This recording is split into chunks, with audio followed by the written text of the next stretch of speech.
Over my shoulder is our empty church building. It's like a lot of empty church buildings in our nation, because that's at the heart of what's going on right now, the need for social isolation and to keep space between us in order to not spread this awful virus. A problem with that is that church buildings have frequently, over time, been a place where folks did gather when there was a crisis so they could receive instruction or encouragement or hope. After the attacks on 9/11, lots of church buildings were filled as folks came to hear a word of hope.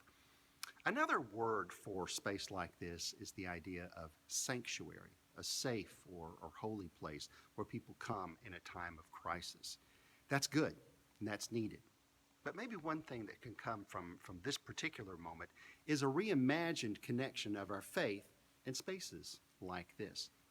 In John chapter 4, Jesus has a conversation with a lady, which in itself is kind of unusual, and he tells her some things that he knows about her, which is also kind of unusual. And that leads her to ask a question about worship. She says, "I can see you are a prophet. Our ancestors worshipped on this mountain, but you Jews claim that the place where we must worship is in Jerusalem." Well, Jesus answered and said, "Believe me, a time is coming when you will worship the Father neither on this mountain nor in Jerusalem. You Samaritans worship what you do not know. We worship what we do know, for salvation is from the Jews. Yet a time is coming, and has now come, when the true worshipers will worship the Father in the Spirit and in truth, for they are the kind of worshipers the Father seeks. God is Spirit, and his worshipers must worship him in the Spirit and in truth." Perhaps one thing that could come from this, again, is reimagining our connection of faith in spaces like this. Maybe this is a time when we can reinvest in personal spiritual practices, such as prayer and Bible study, and a host of other practices that God's people have done over history. Moments like silence and solitude, of being alone and being in the presence of God.